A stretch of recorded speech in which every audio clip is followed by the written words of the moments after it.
I don't understand why you didn't have the time to get the grade. I'm thinking she's just going to give me the grade because I'm daddy, and I fix things, and I'm a nice guy, and I wasn't aggressive. I wasn't mean. I'm just asking the question. I'll never forget this. She suddenly burst. I'm just not spiritual enough to do this today.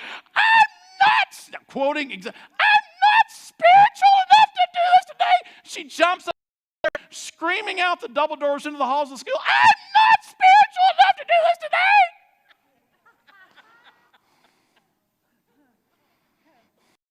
Left all by myself. I remember I pushed the doors open to see if anybody was out in the halls. Snooked down the hall. Went out to the car. I got in the car, and immediately Tiffany goes, she straightens up, well, did you get the grade? I said, no, you're going to have to wait until spring break's over.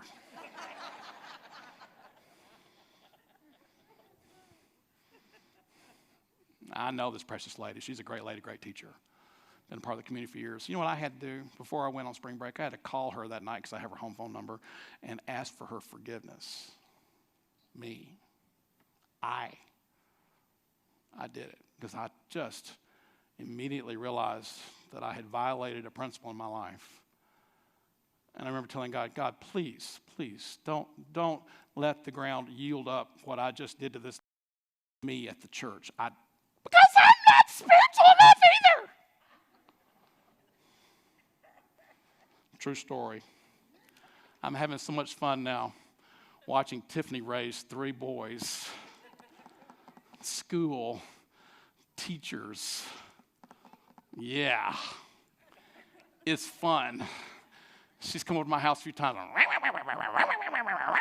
I look at her and I go, not as easy as it looked way back when, is it, baby?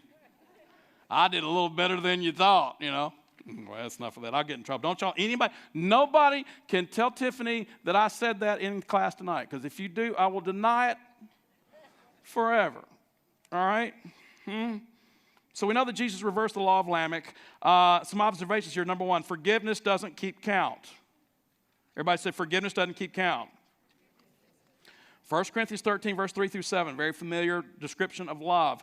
If I give everything I own to the poor, Paul says, and even go to the stake to be burned as a martyr, but I don't love, I've gotten what? Nowhere. So no matter what I say, what I believe, and what I do, I'm bankrupt without what?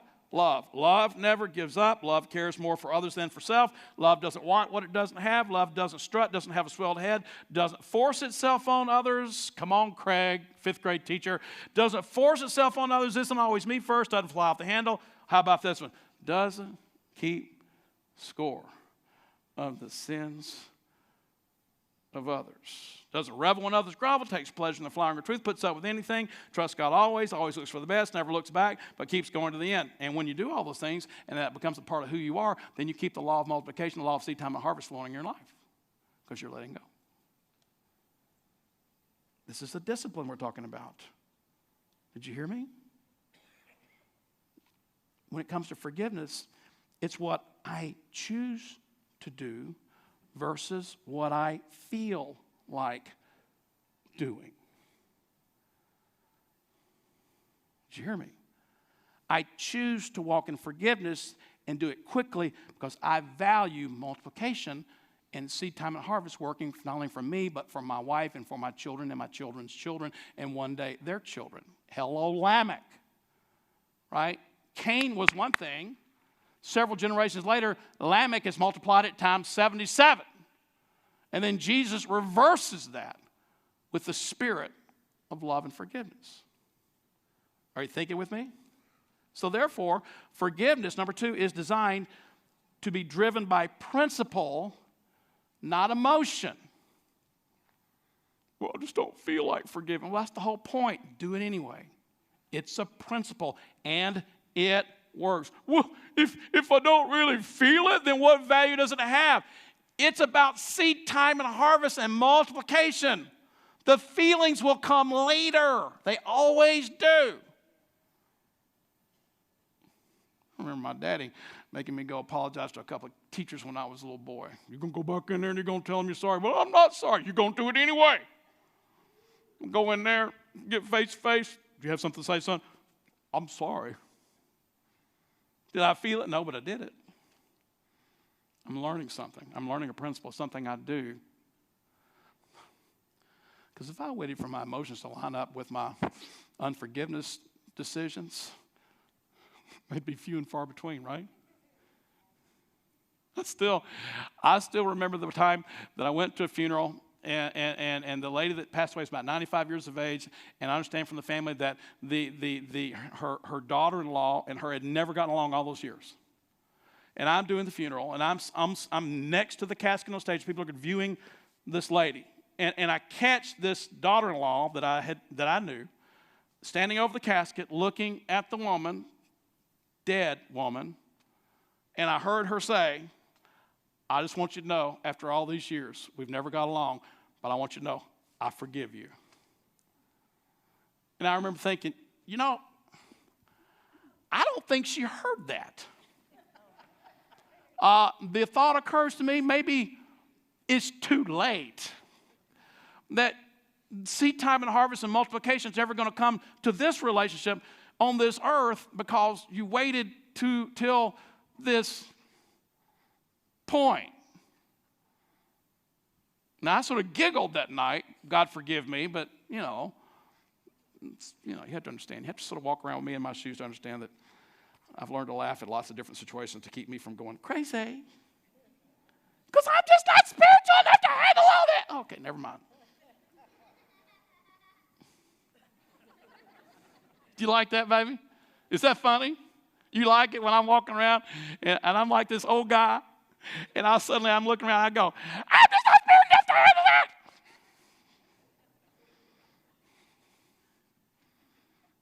And build a church full of her. I'll take 1,000 of you. I love you, baby. You're a sweetheart.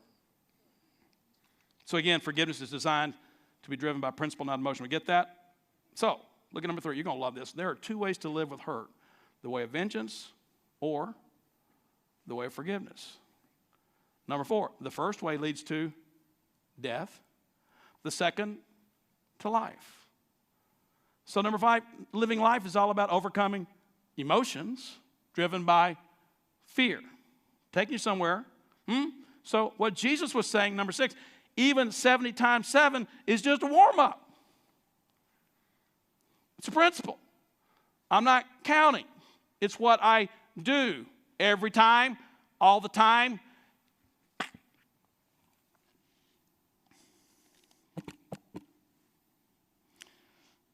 You know why we have such a good marriage after 43 years?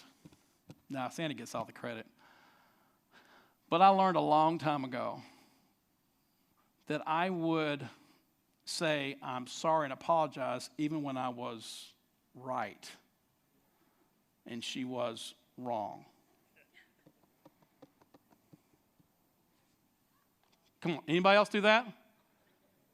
You don't do that? Even when she's wrong. And I'm right. And I have nothing to apologize for. I apologize. You know why? It's principle. Because I value multiplication in our marriage. I value the law of seed time. I'm not doing it to lord it over. Lord knows I'm not doing it to lord it over her. She beat me up. Who said amen? You know Sandy so well, right? Come on. It's just what I do. Now it's a lot easier. We've been married 43 years, and I'm just a lap dog. I like just put my head in her lap, and we just sit there, and things happen. I'm like going, I'm not going to have that argument again. How about you? No, I'm not going to have that argument. We already know where we're going, and we've already pushed that button 1,000 times over. We're not going to push it again. We just both apologize to each other.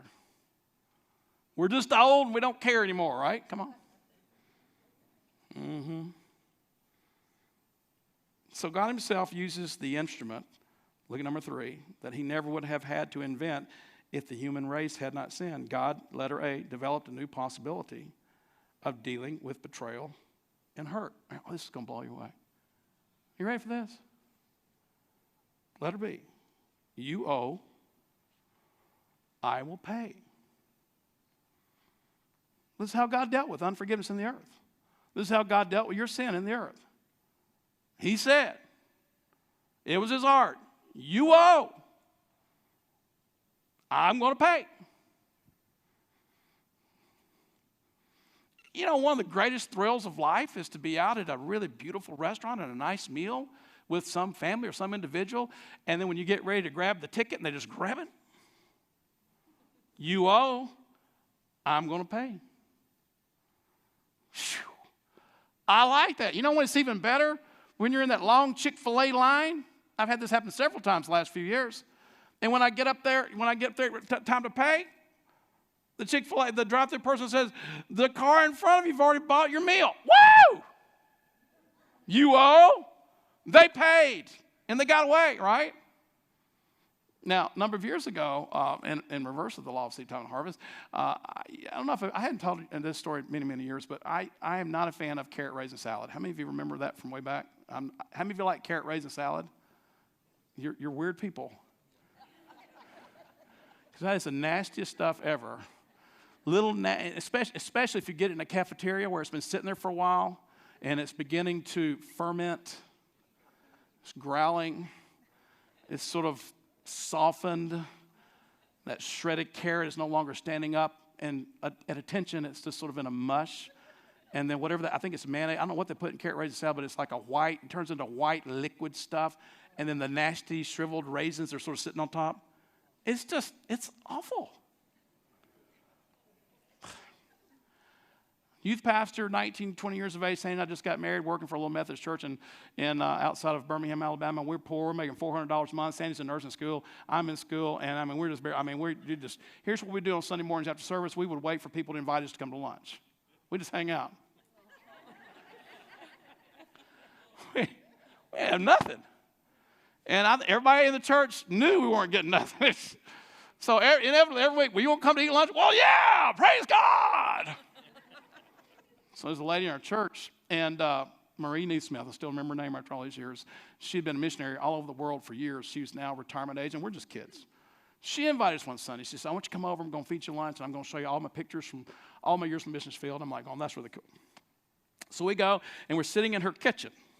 And she's got the little kitchen table there, and she's fixed us lunch. And so when she brings lunch out, we've got a plate. Sandy's got a plate. She's got a plate. And here's this little lady, missionary forever, just wonderful lady. And our entire lunch was carrot, raisin, salad. She goes, she says, I hope you weren't looking for something else. I tend to eat light in church on Sunday, and so I just thought we'd have salad for lunch today. I'm thinking, this is not salad. They call carrot raisin salad, but it's not salad. Salad is like lettuce, cheese, eggs, chicken, nuts, croutons. Come on now. Olive Garden Italian dressing. That's salad. I don't know what this is you put on my plate, but I remember Sandy looking at me like, what are you going to do? I hate the stuff. I mean, I couldn't, when you're 20 years of age, now I could eat it. I wouldn't like it, but in 20, you're just not going to do it. And so we're talking, and I'm just, how you do, you start pushing it around the plate, Sort of like being on Blue Bloods. You ever watch Blue Bloods on Friday night? We all had a family meal, and they're pushing that stuff around. And I'm pushing it around and asking her question after question about the mission field, hoping to distract her. And finally she says, you know what? I hadn't got those pictures yet. I'm going to get the pictures while you finish up your lunch. Well, she disappears. We're in the kitchen. Right next to the table is the kitchen garbage can by the refrigerator. And so I told Sandy, here's my chance. So while she's gone, I jumped up, opened the little garbage can. I scraped off almost all of it. Not all of it, because that would have been obvious. 90% of my carrot raisin salad, I scraped in the garbage, ran back to the table, set it down, sat back. Yeah. I am God's gift to the ministry. The first lesson learned. This is how you survive. She comes in. You know what's going to happen. She comes in. She looks at my plate and says, I see you love that stuff. I'm going to get you more. She loaded my plate up with another load.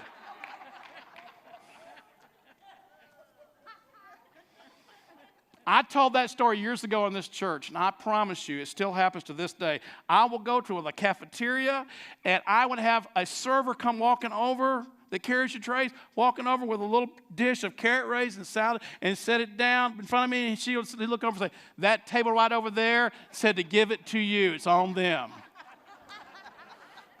You talk about the law of seed time and harvest and unforgiveness. Lord have mercy. Where did that come from? I'm going to get in trouble here. I still hate it, so if you want to pass it along to me, I will laugh now. So even 70 times 7 is just a warning. You owe, I will pay, right? Look at letter C. God forgives, but that forgiveness does not come cheap. The blood of the Lamb, Jesus Christ. So this law of forgiveness is my choice to use. Can I ask you a question? Why would I ever walk away from you owe, I will pay? Right? How many times do we do it? Somebody's at the table, I'm going to buy your dinner. Oh, no, you're not. You're not. You lying through your teeth. On the inside, you're going, yes. On the outside, no, I've got it. Why would, when God's saying, I'm going to pay, why would I even fake it for a minute? Why would I resist it? Did you hear me? Let's close with this. 1 Peter chapter 3. I love Peter's word. Am I still there? There we go. Now, this is the goal, to live in harmony with one another and demonstrate affectionate love, sympathy, and kindness toward the other believers. Let humility describe who you are as you dearly love one another. Watch, verse 9. Never, what's the next word? Never. Why? Because unforgiveness is connected to the law of seed time and harvest. Never. It's what Cain dealt with. God didn't curse Cain.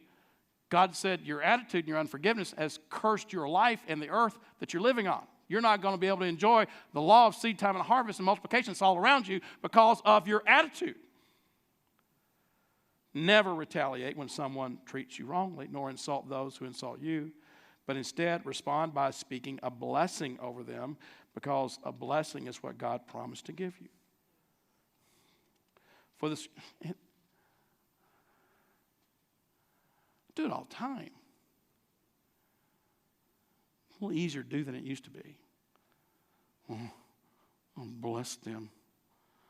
Why are you blessing them, Craig? Because if I didn't bless them, I'd have to kill them.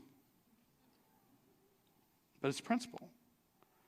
Because blessing is what God promised to give you. For the scriptures tell us, whoever wants to embrace true life and find beauty in each day. Another translation says, and see good days. Greek says there literally, and see the day fill up with good. Again, what's happening? Multiplication. Harvest. Must stop speaking evil. Evil translates there in the Greek text is anything that disagrees with God. Hurtful words, and never deceive in what they say. Always turn from what is wrong. And notice the word here. What's the subject? Seeing good days. What's the subject? Not retaliating. What's the subject? Unforgiveness. Cultivate what is good. See it? Eagerly pursue peace in every relationship, making it your prize. There are people that hate me, but I've got peace. Love is the Greek word agape. Agape translates in the most simplest form as goodwill, right? I've got goodwill for everyone around me. I may not like them, but I have goodwill for them. Did you hear me? If they needed help, and I've done it many times, I've had people over the years that they do not like me, they do not like this ministry, but they got between a rock and a hard place. You know who they called? They called me. I had an opportunity to exercise goodwill, the law of seed time and harvest. Always turn from what is wrong, cultivate what is good, eagerly pursue peace in every relationship, making your prize. For the eyes of the Lord, Yahweh, Redeemer, Deliverer, Savior, it translates there, rest upon the godly, and his heart responds to their prayers. But he turns his back on those who practice disagreement with him. That's what the word evil there translates as, right? Does this help anybody tonight? What'd you learn? Craig does not like carrot raisin salad. What'd you learn? Craig will never go and speak evil to a teacher again because he doesn't like hearing, I'm just not spiritual today, I can't take this.